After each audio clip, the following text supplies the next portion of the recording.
Welcome to our ABI Snapshot, where we spotlight critical findings and the latest research from our global team of analysts. Today, we're here with Research Director Michaela Menting to discuss new market opportunities for cybersecurity with the emergence of LPWA and 5G networks. So Michaela, to start, what does the advent of LPWA and 5G networks mean for IoT cybersecurity?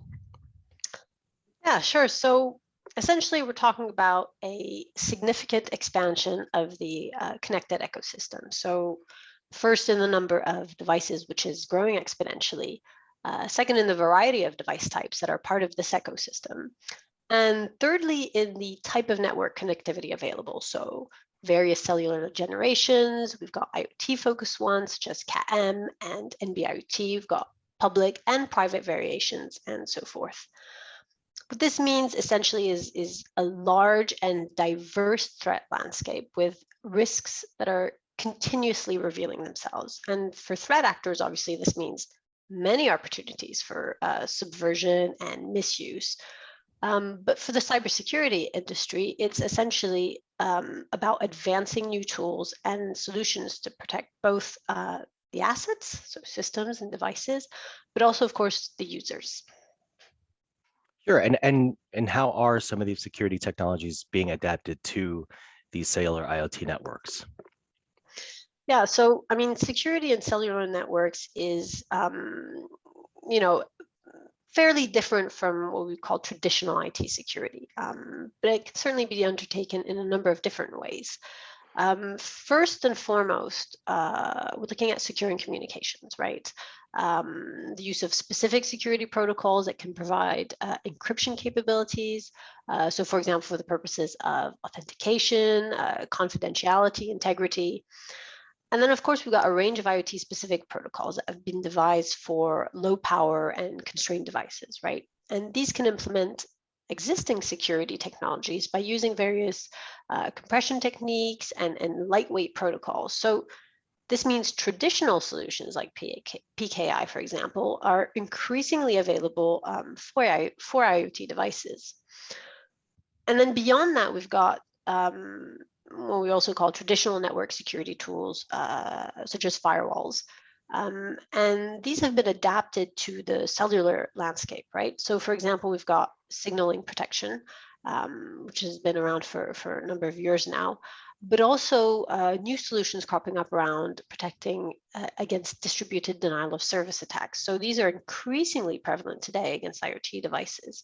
And so there are a growing number of vendors out there that are focused on minimizing those threats for IoT in a cellular context. And from your perspective, which business models do you see are most likely to prevail here? Yeah, so essentially, there's two primary target markets, if you will, for security solutions for cellular IoT. First and foremost is CSPs, or communication service providers. And the second is enterprise. So the largest and most significant market today really is selling to CSPs, right? Simply because they're the primary owners and the operators of cellular infrastructure. Network security vendors primarily selling point solutions, right, to CSPs to secure that underlying infrastructure. And CSPs will look both to operate and manage those point solutions themselves. On the other hand, we've got a second market, which is emerging, which is admittedly smaller, but growing dynamically. And vendors here are focused on providing security for corporate IoT devices and services in general, right?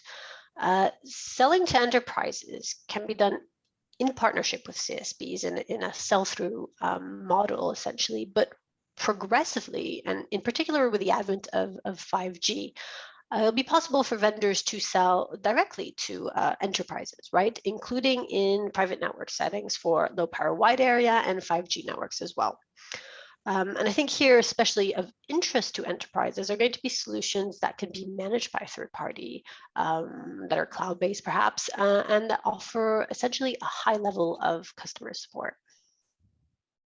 Great. So to sort of summarize, what kind of opportunities overall does this present for the IoT cybersecurity industry?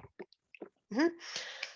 So First and foremost, once those security investments in terms of point solutions, if you will, have been sunk into the cellular network, it'll be possible for a wide range of services, security services in particular, to take advantage of those capabilities and be offered as service propositions to end users. So typically enterprises we're talking about here.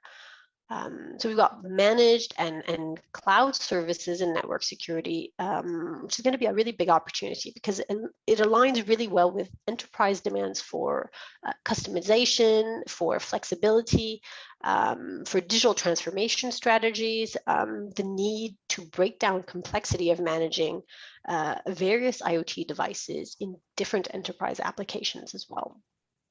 So the offer of managed and cloud network security services is going to be much sought after, especially in cellular networks where the technology is very often beyond the sphere of familiarity and knowledge of enterprises, right? So they'll look to outsource to a third party for a lot of that complexity.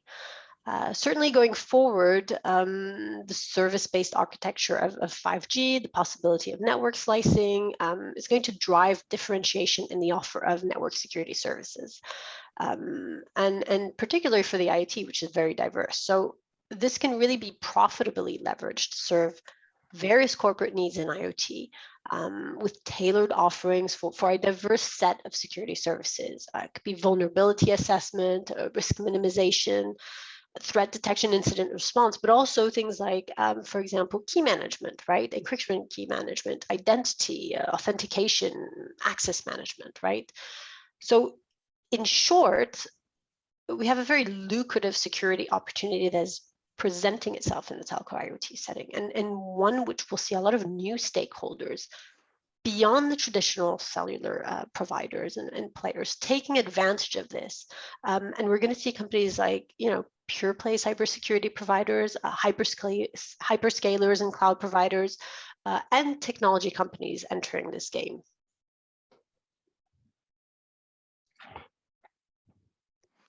Thank you, Michaela. And be sure to visit our website, abiresearch.com, to check out Michaela's report, Secure IoT Cellular Connectivity, and that is AN-5371.